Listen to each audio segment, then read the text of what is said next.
Halo semua teman-teman TKJ, untuk video kali ini kita akan membahas topik IT troubleshooting yang merupakan bagian dari IT esensial yang harus dimiliki oleh seseorang yang berada di pendidikan maupun pekerjaan di bidang IT, dan mungkin di tengah era teknologi informasi ini menjadi bagian yang harus minimal diketahui oleh semua orang.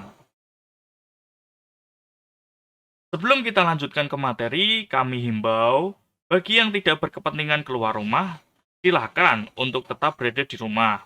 Dan apabila memang ada keperluan untuk pergi, silakan sediakan hand sanitizer dan biasakan cuci tangan menggunakan sabun dan sesuaikan dengan protokol kesehatan untuk menghentikan penyebaran virus COVID-19 agar kita dapat melakukan pembelajaran tatap muka kembali. Di video kali ini, kita akan mempelajari tentang pengetahuan dasar IT atau teknologi informasi di program studi teknologi informasi dan komputer. Di sini terdapat 3 sasaran atau objek yang harus kita lakukan pendekatan.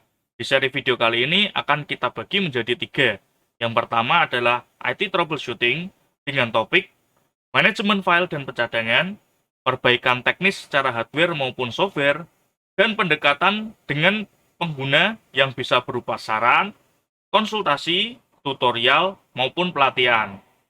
Yang akan kita bahas kali ini adalah manajemen file dan pencadangan.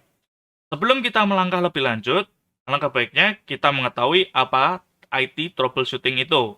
Nah, IT troubleshooting adalah suatu bentuk dari pemecahan masalah yang biasa diaplikasikan untuk memperbaiki kerusakan yang terjadi pada proses, mesin, maupun sistem untuk dapat beroperasi kembali sebagaimana mestinya.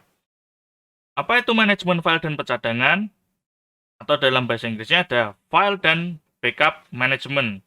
Manajemen file adalah pengolahan file data dalam sistem komputer, bukan hanya sekedar mengorganisir cara penyimpanan saja, tetapi juga dilakukan pemeliharaan terhadap file. Ada beberapa komponen yang harus kita dalami dalam file and backup management atau manajemen file dan pencadangan, yaitu yang pertama ada manajemen file, ada pencadangan, ada kompresi file, ada konversi file, ada enkripsi data, ada metadata, dan yang terakhir ada pemulihan data.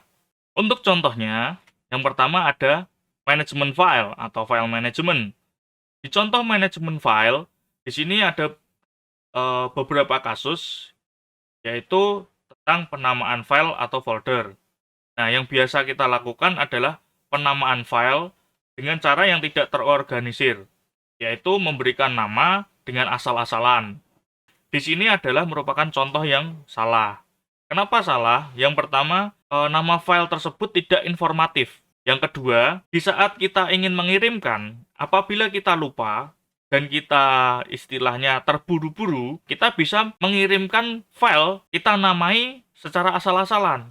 Nah, ini kan juga berdampak negatif terhadap kita apabila kita asal-asalan memberikan nama, lalu kita memberikan file itu tersebut ke orang lain ataupun ke klien dengan nama yang sudah kita lakukan secara asal-asalan, itu akan berdampak negatif dan merugikan diri kita sendiri.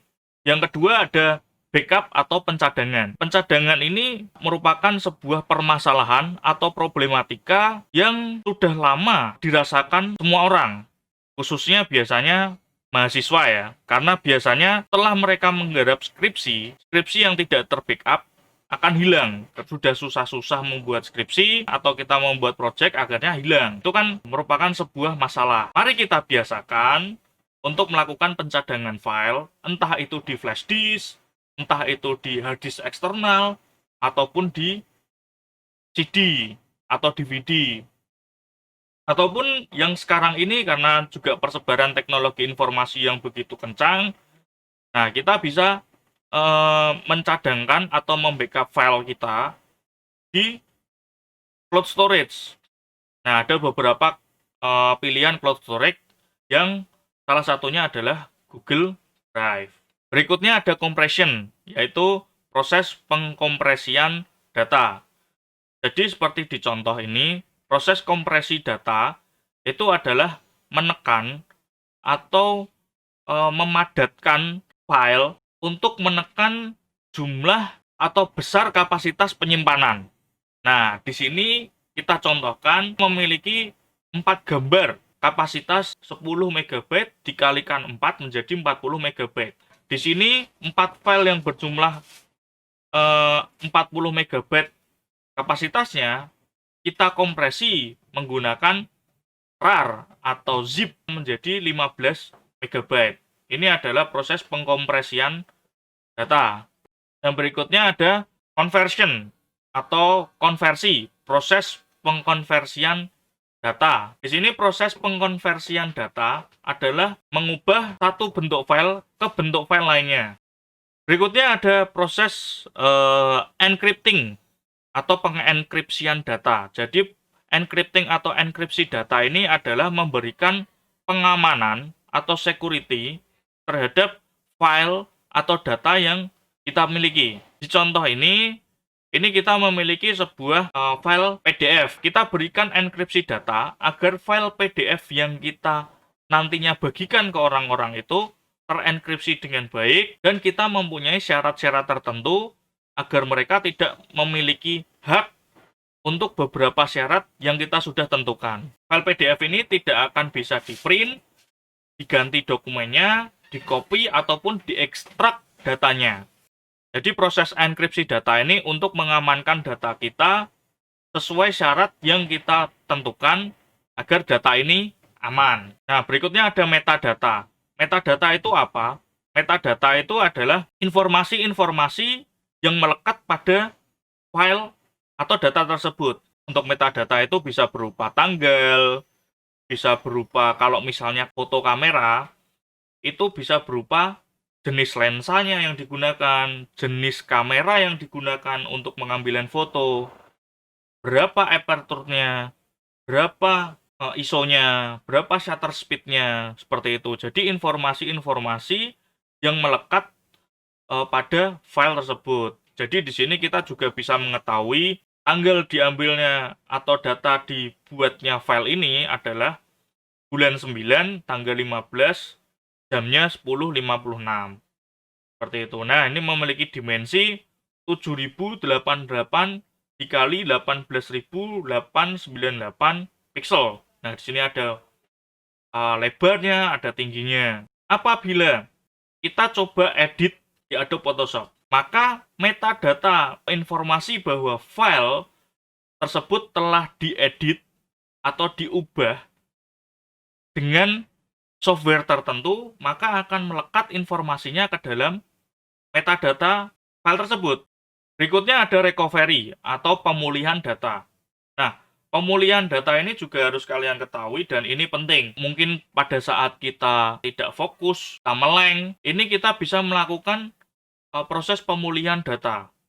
Contohnya, misalnya kita tidak sengaja mendelete atau menghapus file yang ada di harddisk komputer kita. Kita sudah lupa, kita tekan delete, misalnya kita tidak sengaja menekan delete, akhirnya file tersebut hilang.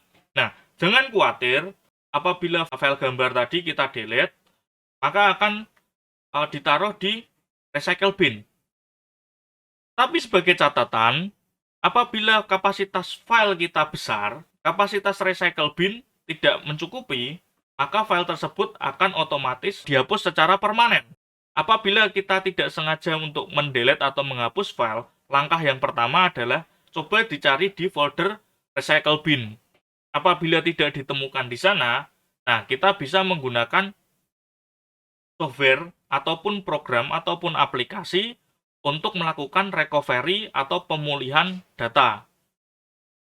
Seperti di sini kita bisa mencoba, salah satunya adalah dengan menggunakan program On-Track Easy Recovery Profesional. Nah, begitulah materi yang sudah kami sampaikan.